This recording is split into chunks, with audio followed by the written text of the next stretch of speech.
Welcome everyone to Salary Negotiations 1 today. We're really excited to have you all here. We are recording this session today so that if you want to refer back to this, you are welcome to. We'll post this on our YouTube channel, give it a couple days to post. Or if you have a friend who is unable to attend who you think could use this information, you can always send them the link as well. So just a heads up, this is being recorded, but it's so you can go back and review it. My name is Kelsey Nager. I am the Assistant Director of Employer Relations in the Career Development Center here at USD. And my role is to really engage with recruiters and bring them on campus for career fairs and sessions such as this. So we're really excited to have Case, our employer partner, here with us today. A few housekeeping items. If you're hoping to get Passport, Compass, or points for attending today's session, that's great. There is nothing you need to do on your end. Watch, learn, and participate in today's session. We will use the Zoom registration and the attendance sheet to award those points. So just, again, give it a few days. It has to be added manually, but you will get those on your portal.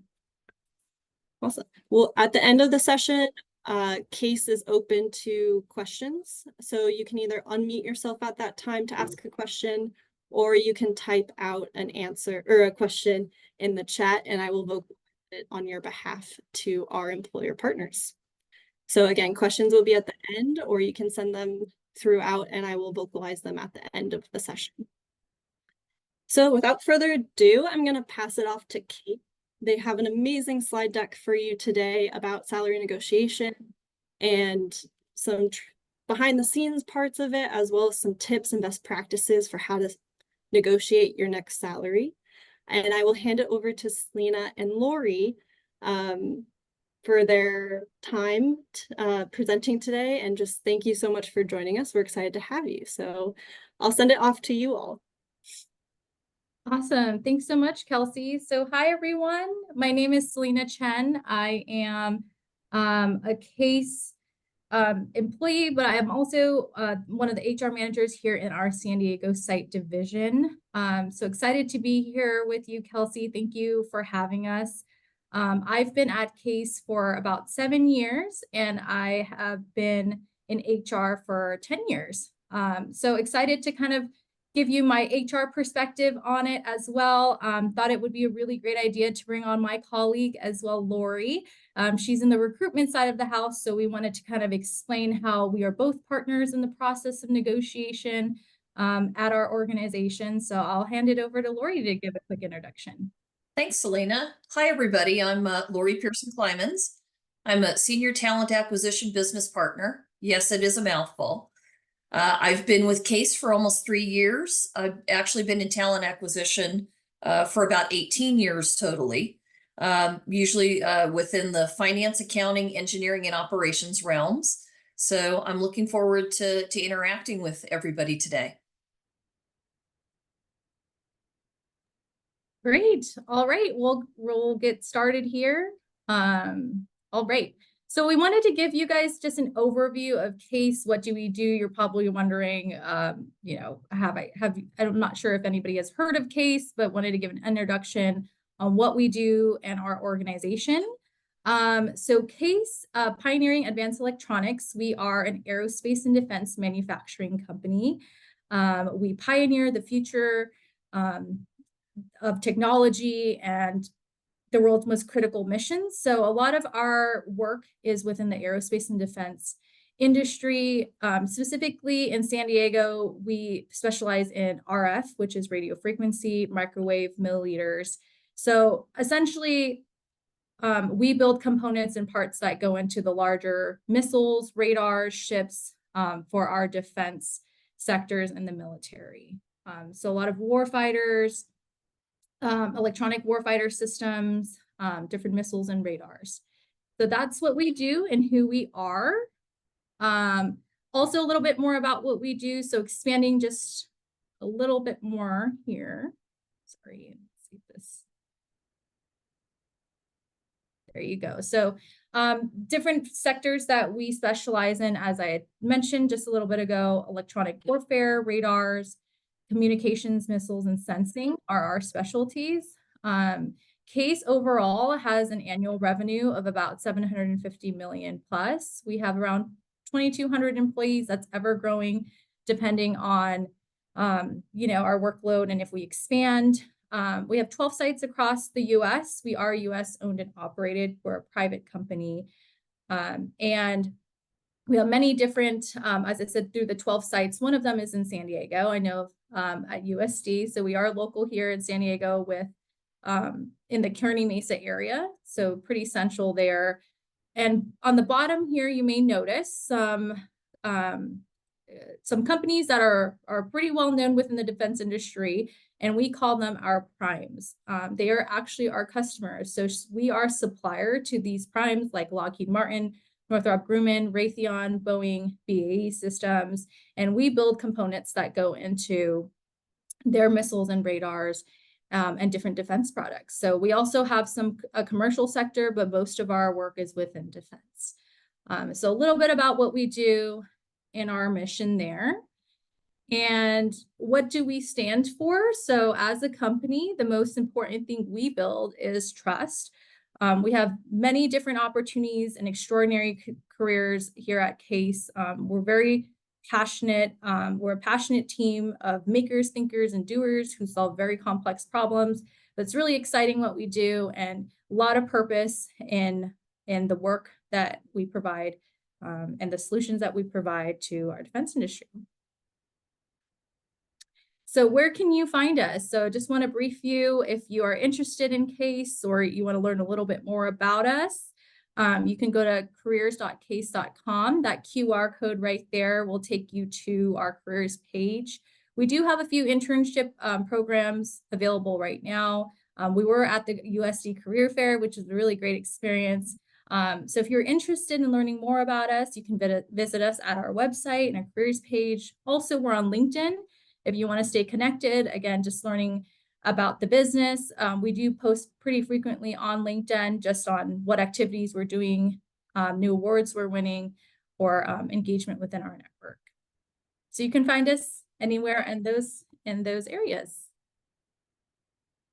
All right. So before we get started on salary negotiation, because this is what everyone is here for, just to learn a little bit more on the process from us, we wanted to get a pulse from you to see what stops you wanted to get your thoughts from what stops you from negotiating your salary. So go ahead. The poll should have already launched. We'll give it about a minute or so for everyone to respond. And Kelsey, you'll be running that. So let us know when we're good to go. Definitely getting a lot of responses, which is great to see. Yes, keep responding. And there's no wrong answer. It's just, what is your number one driving factor? We have 40 out of 45 participants, just a few more people to reply.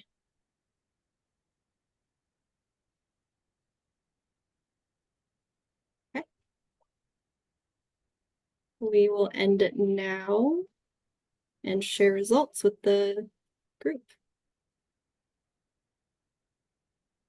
Can you all see that? I can't see it on my end, but I'm not sure if anybody else on the call can. I can see it. I can see it. Okay, Thank great. you. Awesome. Well, it looks like the winner is lack of knowledge, right? But all of these are very valid, right? I think all of them could coincide, and sometimes it's all of the above. But it seems like lack of knowledge, lack of confidence, and maybe fear. And that's what we're here for today, is hopefully me and Lori can kind of ease some of that, give you a little bit more knowledge about the process, some tips and tricks that we have found throughout our careers that have been very useful from the other side as an employer side of the house. What are some perspectives that we have that could be helpful for you in the negotiation process? So thank you everyone for taking that. And I want to kind of segue into the next section here, which is talking a little bit more about those emotions, right? So let's talk about fear a little bit, right? So usually fear stems from the fear or of being afraid of the unknown, right? You don't know what's going to happen. You don't know what the employer is going to say. Common questions that could be asked is, will the company be mad if I negotiate? And from an employer perspective, actually a majority of employers, about 53%, expect people to come back with some type of negotiation, right? Within the business, we do usually have a budget that we're looking to hire for each role. But there is obviously wiggle room in which we look to, but a majority of employers do expect. So they will not be mad if you negotiate. And will they rescind my offer if I negotiate? And so another common question. So most companies will not rescind your offer, and we're only speaking from our personal experience.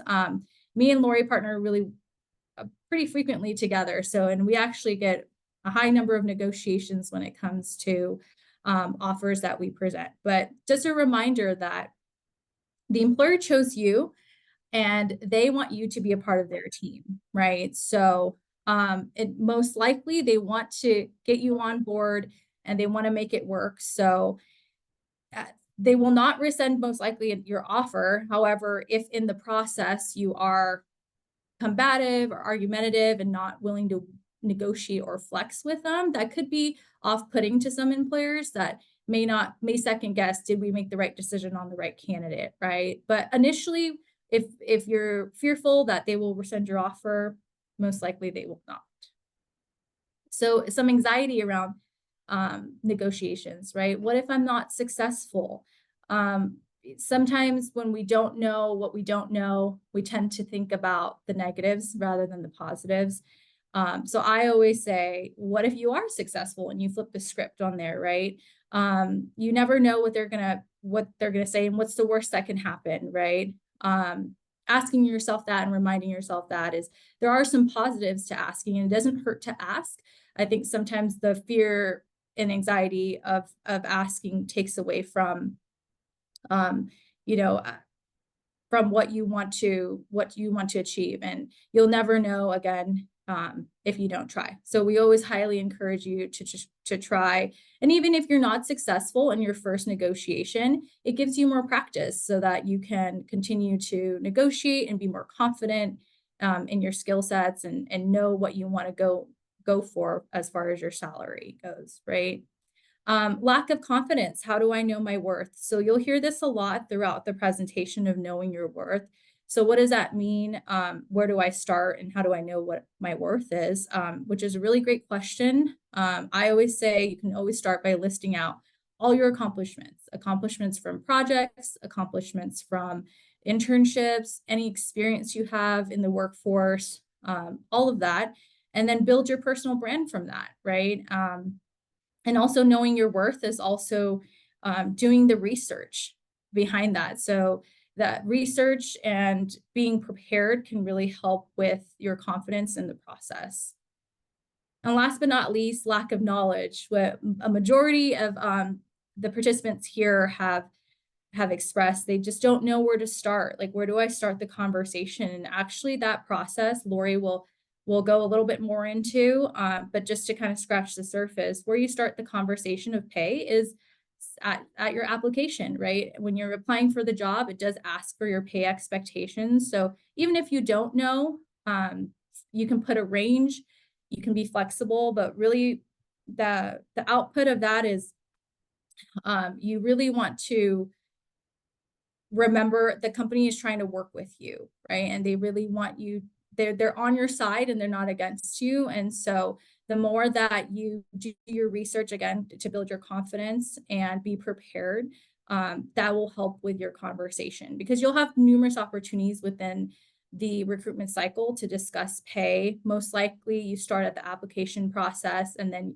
if the recruiter reaches out to you for the role, you'll discuss some pay expectations there. But just make sure you're flexible, right? You're not stringent on, I need this and this is the only thing that's going to make me happy and accept the position. Just be flexible into learning, like, what are the company's budget, and what works for you and what you're looking for.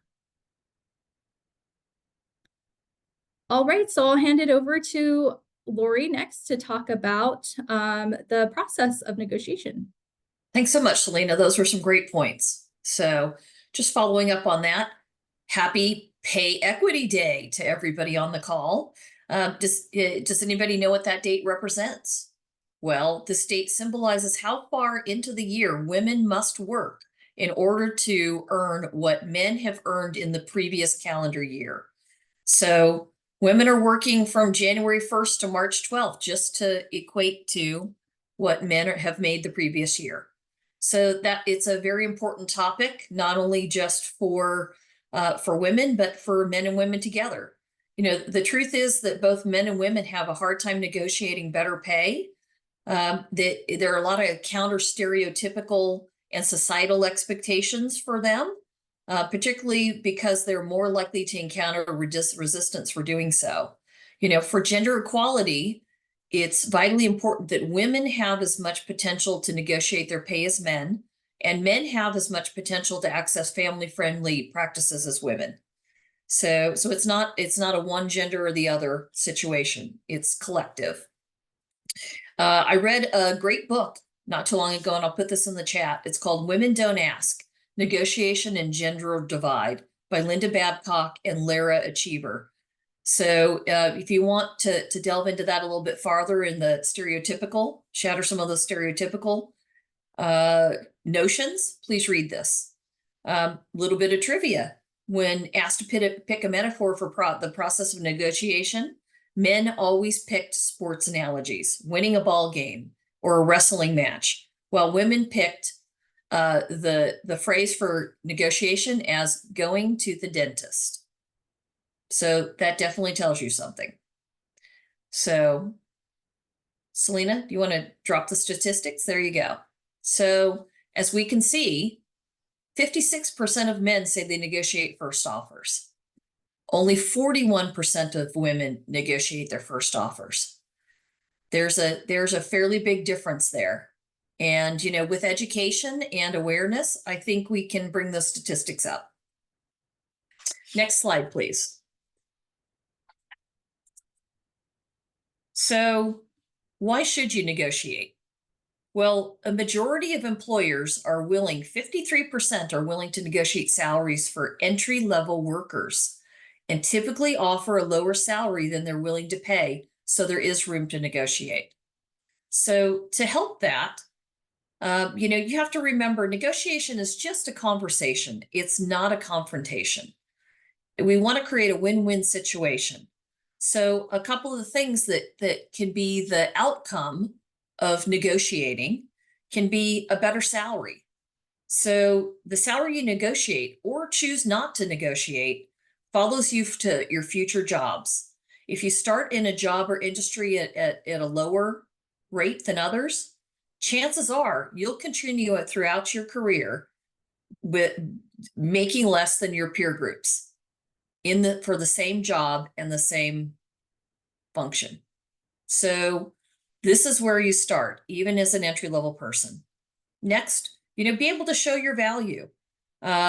Show your confidence. It shows confidence in your abilities and worth. Quiet confidence is very attractive to others, including your potential employer. Please don't confuse, of course, confidence with arrogance or being truculent in the process. That will not get you very far. But, you know, being able to show that you have some confidence will attract people to you. You know, create your relationships. You know, people go the extra mile for people they develop a rapport with. You know, if you make a connection with HR or your recruiter, they're more likely to be your cheerleader within the organization and these negotiations. So, you know, it behooves you to create a good relationship with your liaison within the company. And again, negotiation is expected. You know, it's a collaborative process. It's designed for everyone to come to a mutually beneficial outcome. Make it a win-win. And just remember, keep an open mind and dialogue. You know, even if you have something in your mind, it may switch, it may change or morph during the course of these conversations. Just remember to keep an open mind. Because really the employer does want to bring you on. They selected you from multiple candidates. It also helps helps to close the pay gap issue. You know, if you negotiate for women's occupational advancement, it's likely to have a greater impact on the gender wage gap than just negotiating solely for more pay. So again, very important.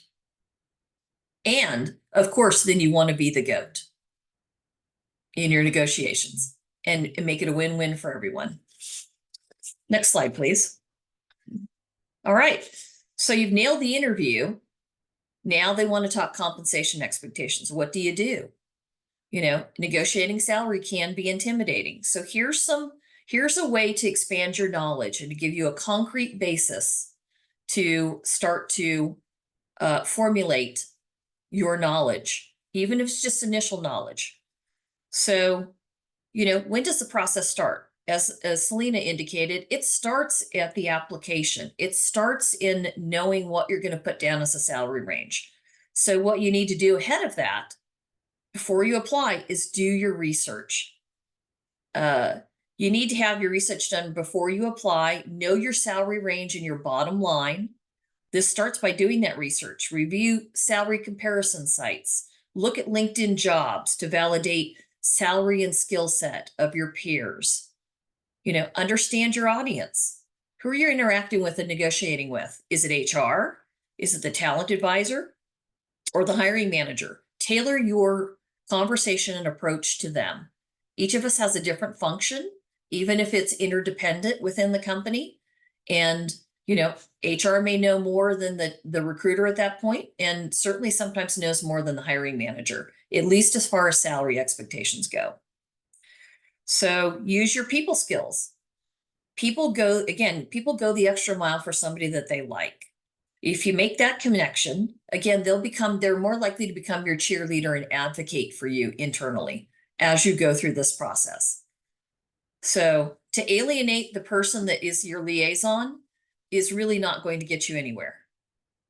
So, you know, look at and understand what total rewards are. Most people don't understand what that is. Not just entry-level people, it's sometimes even people who are more seasoned. Really, it's a combination of benefits, compensation, and rewards that the employees receive from their organization. This can include salary, bonus potential, as well as monetary or reward recognition, workplace flexibilities such as like hybrid or remote situations, and certainly career opportunities. Here at Case, we even offer student loan assistance. Not a lot of companies do that. You know, again, it starts by also knowing and exploring your worth. Write down all the things that make you unique and worth offering making a better offer to. Prepare a compilation of what you're proud of: accomplishments, internships, classes, awards, your values, personal interests. This all helps to really create your personal branding. And once you solidify that, it also helps to build that confidence. And you've expanded your knowledge. Flexibility, work to understand where the company has flexibilities and where they don't. You know, give them options and other ways that they can, quote unquote, pay you, such as bonus, flexible work schedules, access to learning new skills, access to free training. You know, really, most importantly, at the end of the day, be excited. Again, it's great you were selected from all the candidates and were made an offer. Seek to make it a win-win for you and your potential employer. And it can't help but be positive. So with looking at some of these sites, these are some of the major sites that we encourage candidates to review. And we certainly review. You know, LinkedIn jobs, go out there and look at the job section. Look for a similar skill set or title. Look to see what that role contains. Look what that pay is. You know, go to Glassdoor. That's a great place to look at employee reviews and to look at anecdotal salary comparisons, pay scale. They have a really great yearly pay comparison report that they do. It's a great place to take a look. Salary.com, Indeed.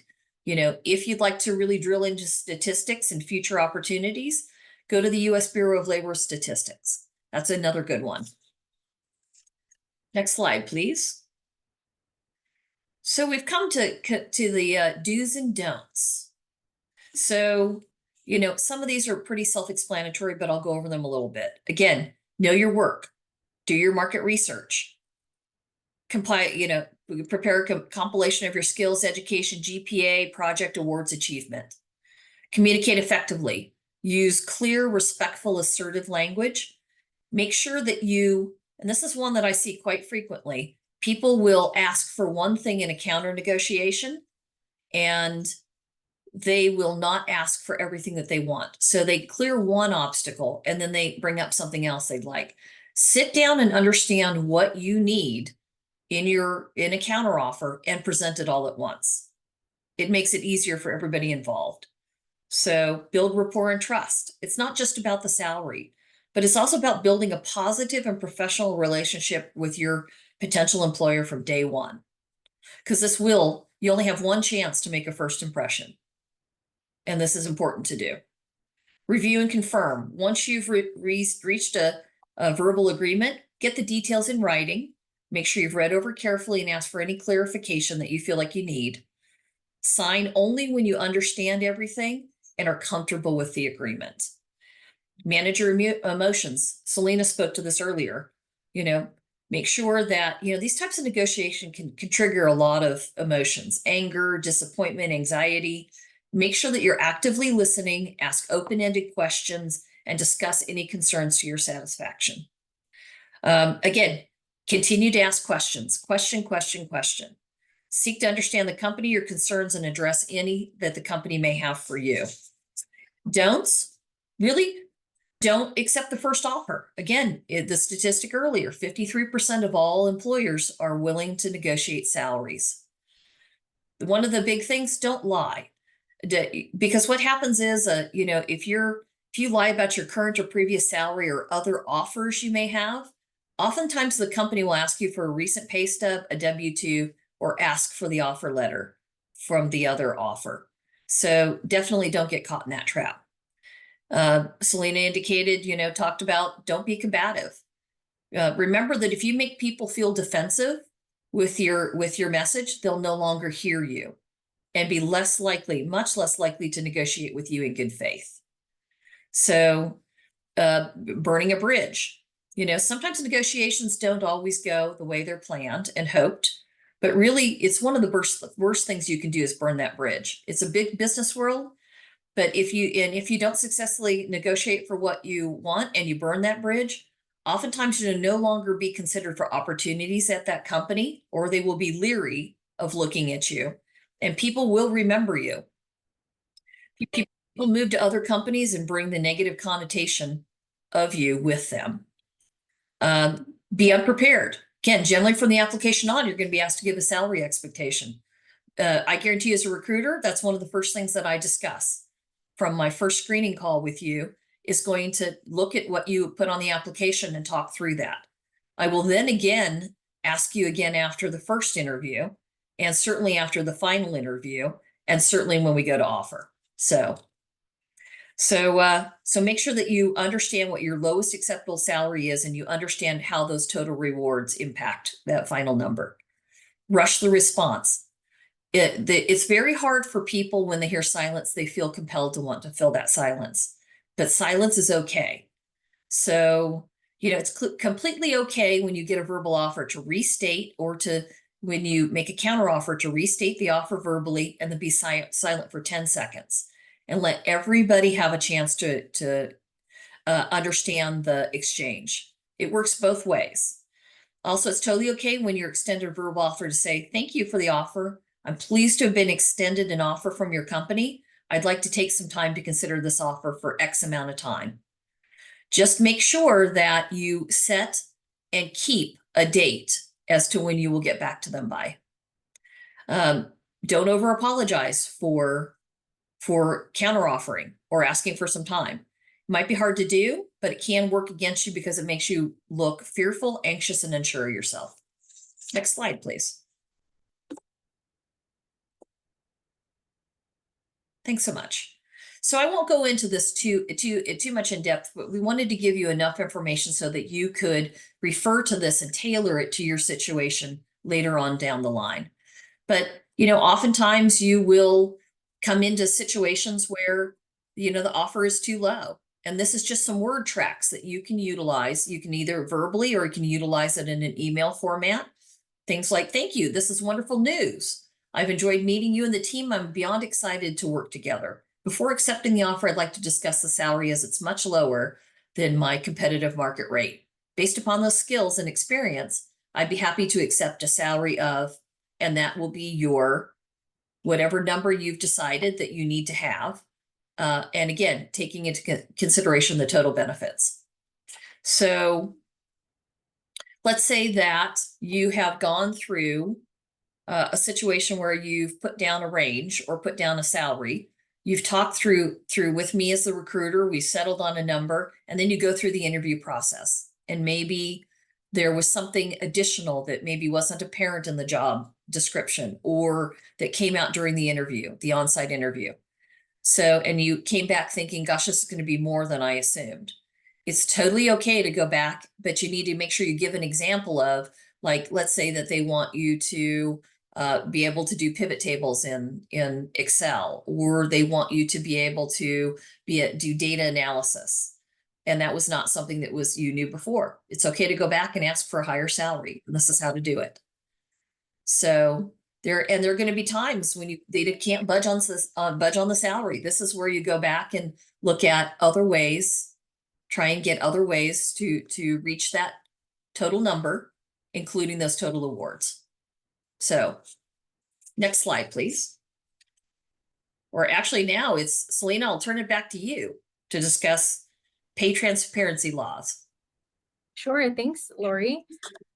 So we wanted to bring this slide up more from an HR perspective. I'm not sure if everyone knows this, especially if you are still a student and not in the employee workforce, but you might have noticed recently within the past year that there are actually pay ranges that are visible on the job descriptions. And that is because effective January 1st of last year in 2023, employers in California with 15 or more employees must disclose a pay range in every job posting.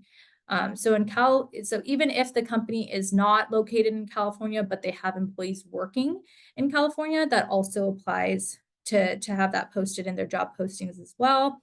And even if the job postings could be filled remotely by someone in California, that also applies. So California's salary range disclosure law requires employers to post salary ranges on all active job postings. New York, Connecticut, Colorado, Washington are other states that have enacted different versions of this pay transparency law, which is requiring pay range disclosures. And really what the pay transparency law is to help with pay equity and to be transparent and to have employers be transparent with what that role for that specific level is paying. And I'll go a little bit into more. So that's just a little bit of compliance 101. If you were wondering why some job postings have pay ranges and some don't, it really depends on the state if it's a requirement, but we're seeing more often, and I can speak on behalf of CASE that we have multiple sites that are not just in California. We have some in Pennsylvania, we have some in the East Coast, but as a company, we've decided to be transparent through all postings and not just the required states because it's really important to us. So you can also see the different values through the company, and what they value in transparency. And just to hit on a little bit more of compliance from a defense contractor perspective, we go through an OFCCP audit and audit process in which we have to ensure that there's pay equity within our workforce, specifically with women, minority, veterans, and individuals with disabilities. So that's also an example if you're looking to go into the defense industry that we really pay attention to, and we have affirmative action plans to address some gaps and opportunities that we may have to ensure that everyone in our workforce is equitable in their pay. So wanted to touch a little bit more on career leveling in regards to knowing what the pay transparency laws are, right? Compensation actually ties very closely to career leveling and the proficiency in that role. for a majority of the students here today, you may be seniors looking for your first full-time job. Most likely you're going to be applying for entry or intermediate positions. And again, these are very general based. So wanted to give from, again, an HR perspective, what those mean. So entry-level jobs, and this can vary from company to company, right?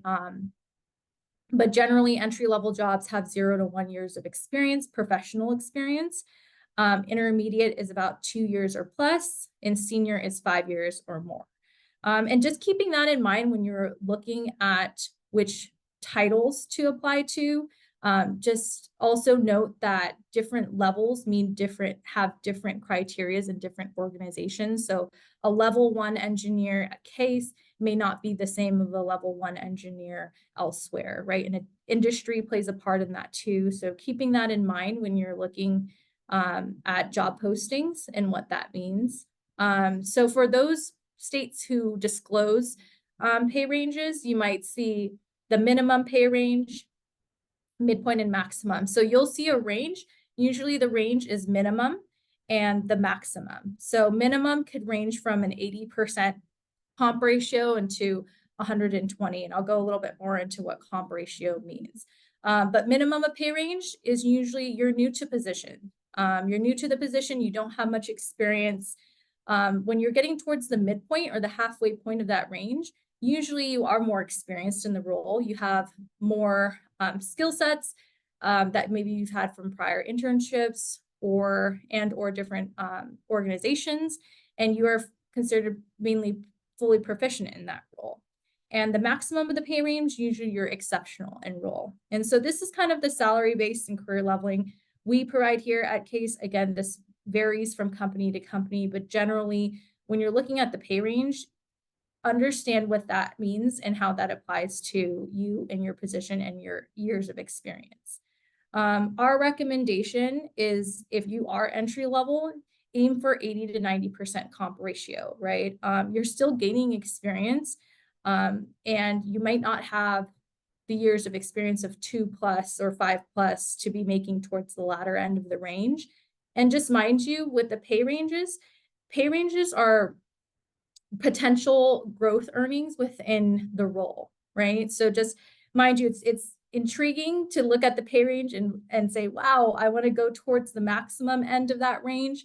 But what most people don't realize, and what we explain to even our employees internally, is when you're hitting towards the max of the range, and most companies do have annual merits. Annual merits are about 3%. It can be up to 3% depending obviously on the market and what the situation is. But if you're getting closer towards that max of the range, you might not be eligible for merit that coming year unless you get promoted within the next year or two. But promotion really depends on your performance in the role, right? And you can't really predict if you're going to get promoted right away after getting hired. So keeping that in mind, if you're going in and you're wanting to negotiate, that understanding that max end of the pay range might not always be feasible for your years and level of experience, right? Obviously, for those who are on here that are alum or maybe graduates who have some work experience under your belt, you may be more towards the midpoint of the range. And wanted to bring up the calculation of the comparative ratio calculation. Comparative ratio really just allows you to see where you fall within that scale and where that range and how it is relative to the market, right? So say you take your actual salary and then you divide that by the salary midpoint and times that by 100, that should give you your comp ratio. And I'll kind of give a high level example. So say your the salary pay range for that job description is $50,000 to $100,000, right? And so the midpoint and average of that is about $75,000. And say that you want to negotiate and you're looking to your ideal salary that you would be happy with and content with is at $65,000. So you get your desired salary, you divide that by 75,000, multiply that by 100. It's about 87% comp ratio, right? So, and that depends on your level. If you don't have much experience, that 80 to 90% that we recommend would fit and be marketable within your years of experience. So take that into consideration. That's just kind of some rough estimate numbers. But understanding where you fall within the range and how much years of experience gives you more of a realistic picture of not overshooting your shot at salary, but understanding, like, based on your experience, this is marketable for the role. So something to consider when you're looking into the negotiation process. And some questions that might come up is, should I aim for my desired salary or should I go a little bit above?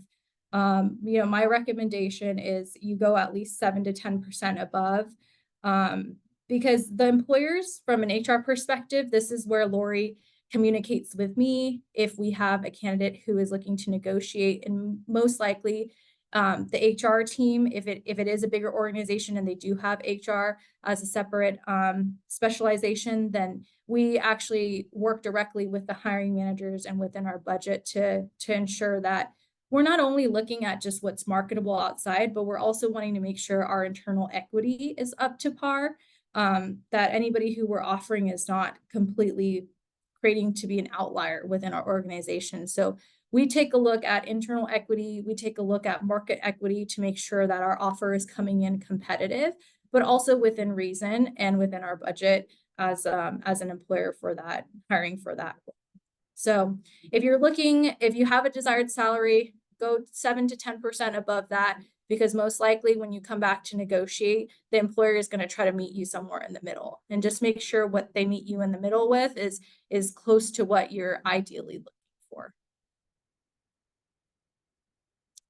Okay, and then just want to touch a little bit on cost of living versus cost of labor. So I hear this question a lot from not only our employees, but just different candidates as well. How does cost of living come into play when you're negotiating, and what's the difference between cost of living versus cost of labor, right?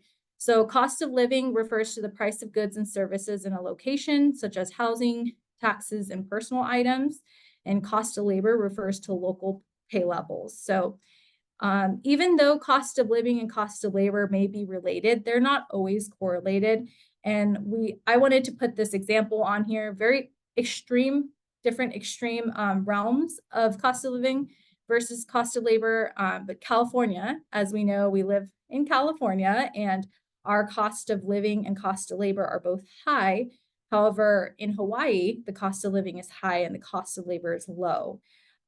So local cost of labor could determine geographic pay differentials in a company's salary structure. So every company has a different way of laying out and structuring their cost structure and their pay structure. So this just really, but just keep in mind, anything to note from this, the difference of the two is that cost of labor also plays a factor in what those salary structures in an organization could be. So not just cost of living. I say this and I use this all the time as an example in California, is you would think that San Diego, with our cost of living going up, that our cost of labor would be similar to what's in Northern California or the Bay, right? But as of right now, the cost of labor in San Diego is not completely parallel to what is in Northern California. You may see the same exact job for the same exact company, but different pay scales or different pay ranges for that part, from the difference from San Diego to, let's just say, San Jose, right?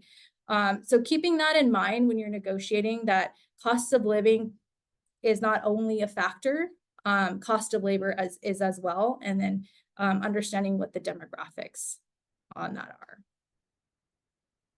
All right, so that concludes our presentation here. Hopefully you learned a little bit more about the process and got some good tips and tricks from Lori and I, but we wanted to do one last poll just to see, how do you feel now? Are you less fearful, less anxiety, more confident, more knowledgeable? Hopefully all of the above. So I'll give a couple seconds here left to just submit your poll, and then shortly after, we'll open it up for some Q&A and want to hear from you guys on what are some questions you have and what we can help with. Thank you, Selena, and thank you, Lori. We're having the poll participation's increasing, so I'm going to give it about 10 more seconds for people to reply. But students, we're going to be opening it up to questions for Lori and Selena, so start thinking about what you'd like to ask, and you can either raise your hand and we'll let you verbally ask them, or you can type it into the chat and I'll verbalize it for you, whatever you're most comfortable with. But I think we've had a good amount of time on the poll, so I will end and share results. Selena, it looks like people are more knowledgeable and more confident. Yay!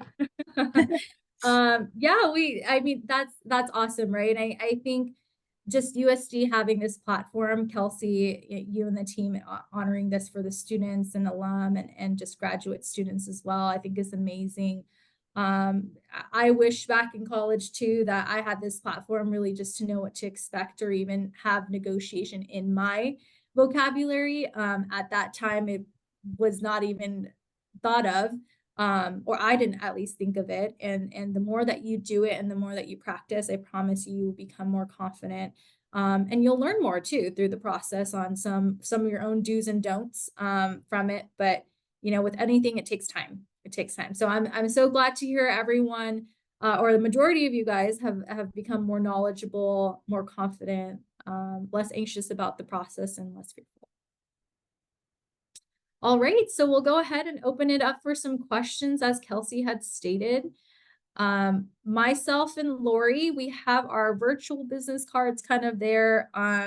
Feel free to contact us on LinkedIn if you have other further questions. Feel free to connect with us. We're here to help. And we really want to give back to ensure that you guys have the knowledge and are prepared to go in with your negotiations confident and coming out with a win-win strategy, as Lori had stated. So thank you for having us. Yes, thank you so much. Thank you both for sharing your time and talent with us. I think this was such a well-rounded presentation of transparency, but tips and insights and best practices for the students. So very, very thankful for that. And we have about 10 minutes. Students, I'd love to open it up to your questions. This is a safe space and a great opportunity to talk with an employer about the negotiation process, which you may not feel as confident in talking through with an employer while you're going through it. So please use this opportunity. And you can either raise your hand and I'll call on you and you can unmute, or you can type it into the chat.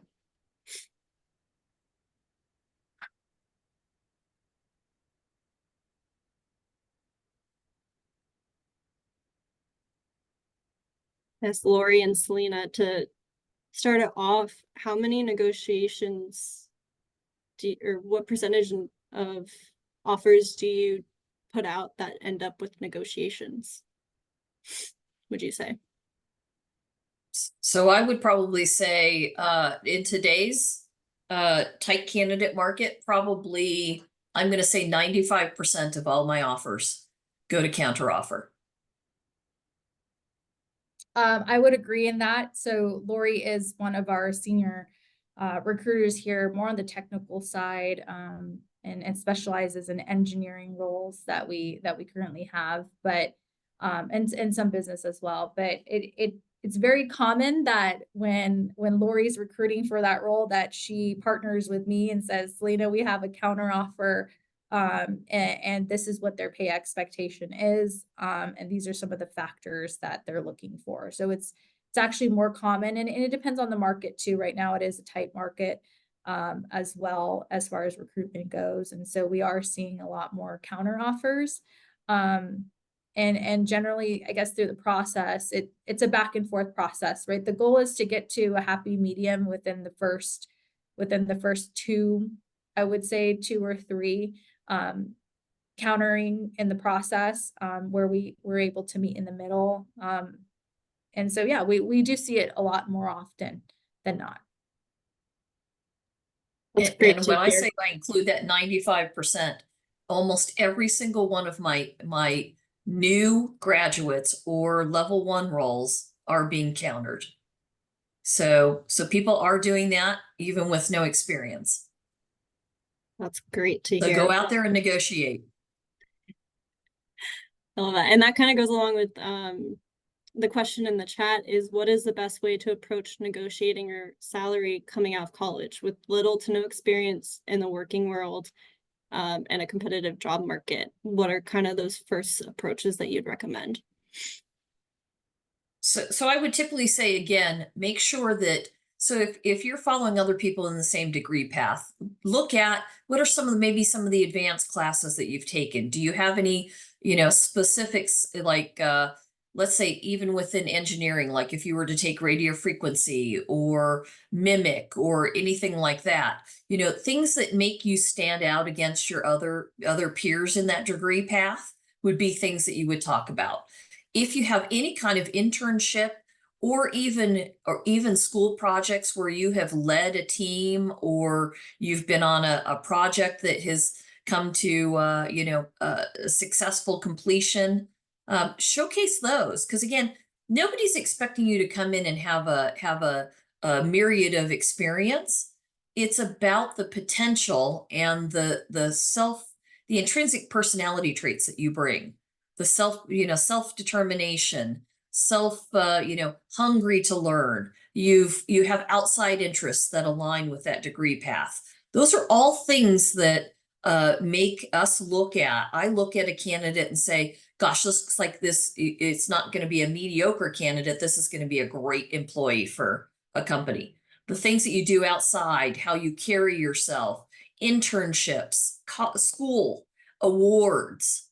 I was just looking at an Eagle Scout resume for an internship, and that's something that is a distinction, right? That is something that delineates you from your peers. So that's one of the things that I would do, is make sure that you just have that, and you feel confident about the things you bring to the table. Because again, you're not going to have a depth of experience. It's about the potential of what you bring to the table.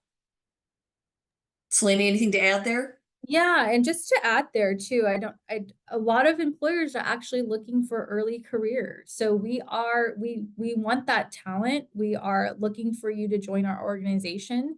And I think when you approach the interview in that sense, and I kind of talked about comp ratio a little bit, just if you don't have much experience and you're aiming for 80 to 90% comp ratio, and it might not be exactly at midpoint, but you have earning potential. And that's what's most important, right? If you're starting at a level 1 accountant and you're in the 80-90% range, that's still marketable within your role. And if you go back to negotiate and you're negotiating at maybe midpoint, you may fall within the 90th percentile, and you still have opportunity to grow. So when you're negotiating, it's not just your salary, like Lori had said, right, when she went through the process. It's also, what are the benefits that are important to you? What do you value?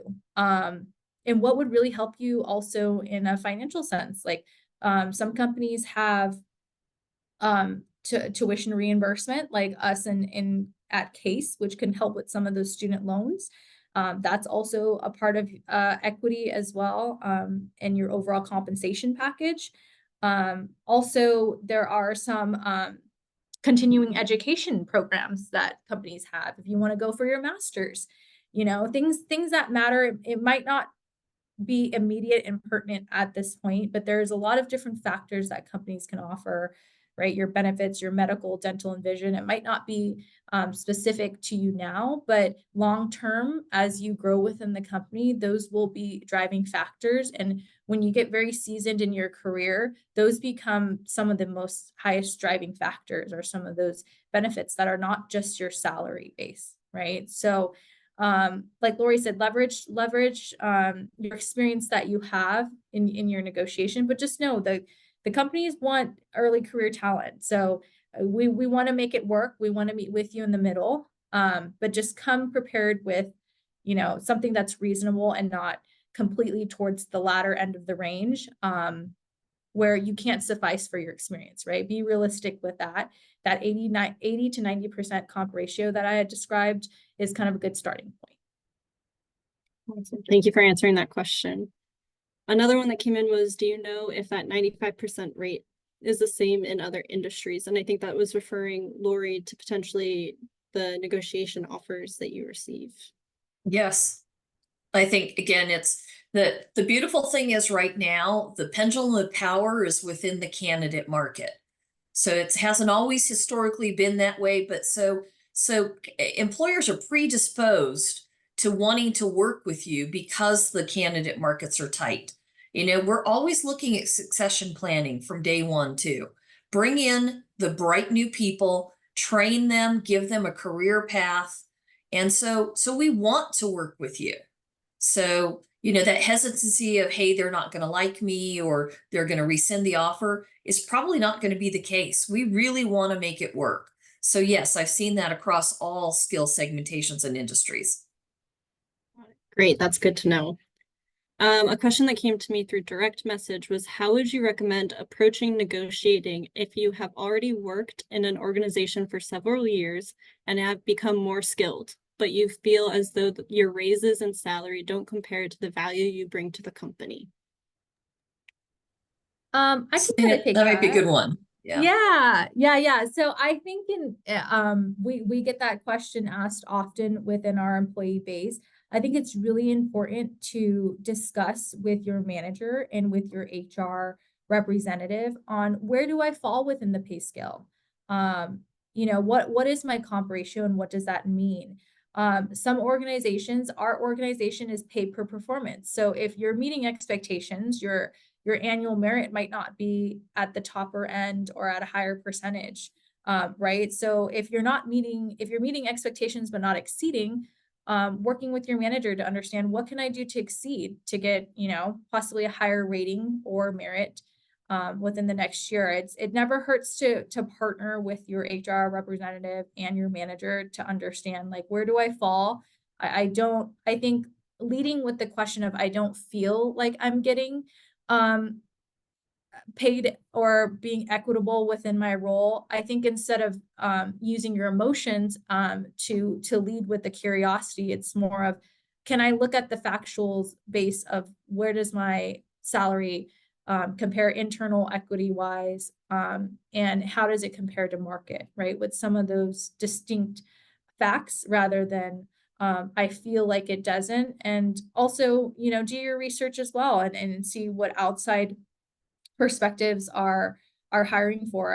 Again, we want to make sure internally, if you've been a long-term employee, I'm sure you're very valued, you're a great asset to the team, that sometimes with the pay fluctuations and sometimes pay gaps in that sense throughout the duration of your time at the organization, they may not have had an opportunity to raise you to where you need to be. So there are some organizations like within ours that we've done off-cycle pay adjustments to get our employees to where they need to be and be marketable. So always bring that up and don't be afraid to ask any questions and to better understand where you are. I think approaching it with curiosity is key rather than I feel like I'm not, but let's have a conversation about, can I understand where I'm at, where I fall, and where I should be so that you can align with your manager and your HR representative.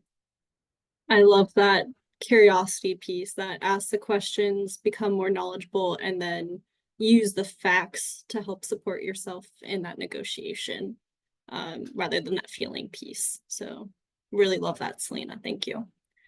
Okay, I want to be mindful of time. It is 1:30. So can we give a huge round of applause to Lori and Selena for their time and their talent today? I know they put so much effort into the slide deck and practicing for you all to make sure that they were giving you the best information that they have from their experience. So thank you both so much. So thankful for you as an employer partner and excited to continue working with you. Students, again, we recorded this and we'll be posting it on YouTube, so you can watch it again later. You're getting a lot of love in the chat, so make sure to look there. But thank you, everyone. Have a great rest of your Tuesday. And CRP points will be awarded later this week, most likely, or next week. Thank you, everyone. Absolutely. Thanks, everybody. Thanks Nice for having meeting us. you. So Nice, much. Thank nice you. to Link meet in with everyone. us. Yes. Yes. Connect with us. Happy Pay Equity Day. That's right. And Thank go you. negotiate.